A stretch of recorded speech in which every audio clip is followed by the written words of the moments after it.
নমস্কার, আমি রান্নাঘরের দীপালি গো। বড়োদেরকে প্রণাম, ছোটোদেরকে বুক ভরা ভালোবাসা। এই যে দেখুন, আজকে লোকাল আলু এগুলা নিয়ে এসেছি। আজকে আলুর দম রান্না করে আপনাদেরকে দেখাবো। আপনারা আমার পাশে থাকুন, সাথে থাকুন। ঢাকনাটা বন্ধ করে নিচ্ছি, উনুনে বসিয়ে দেব। উনুনে বসিয়ে দিয়েছি। চুলায় একটা কড়াই বসিয়ে রেখেছি। দেখুন, আলুগুলা ভাপ দিয়ে কুসা ছাড়িয়ে নিয়েছি। এবার হাতের সাইডে ওইগুলাকে ভালো করে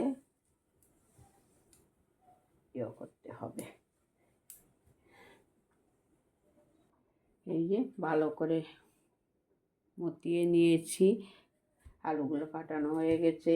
দেশি আলু দিয়ে ডাল রান্না করলে এটা টেস্টি আলাদা হয়, খেতে খুবই ভালো লাগে। কড়াই কিন্তু গরম হয়েই গেছে। এই যে দেখুন, তেলে কিন্তু ফেনা কাটছে। তেজপাতা দিয়ে দিলাম, পুরনে মেথি কালো হয়ে গেছে। এবারে আলুগুলা দিয়ে দেব। স্বাদ মতো নুন দিলাম, পরিমাণ মতো হলুদের গুঁড়া,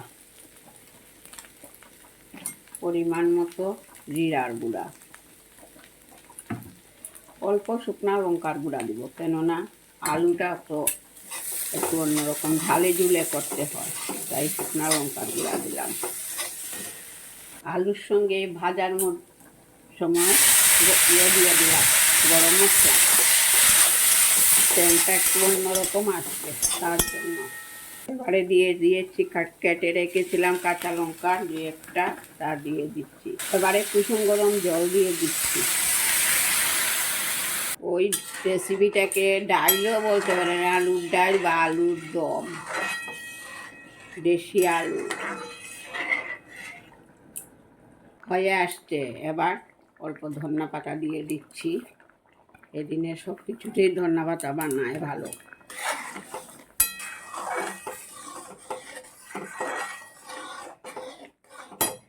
এবারে দিচ্ছি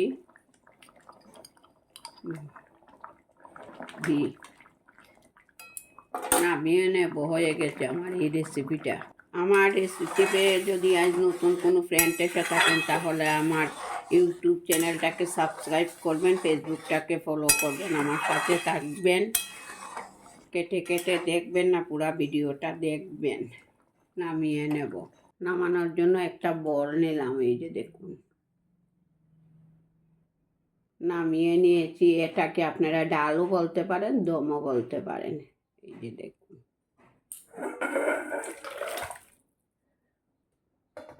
কেমন হয়েছে আমার দেশি আলুর দম বা ডাল, যেটাই বলবেন সেটাই হবে। ভালো লেগে থাকলে লাইক কমেন্ট করবেন, আমার পাশে থাকবেন, পুরো ভিডিওটা দেখবেন, কেটে কেটে দেখবেন না। ভালো থাকুন, সুস্থ থাকুন। আগামী দিন দেখা হবে নতুন আরও একটা রেসিপি নিয়ে। বন্ধুরা, নমস্কার।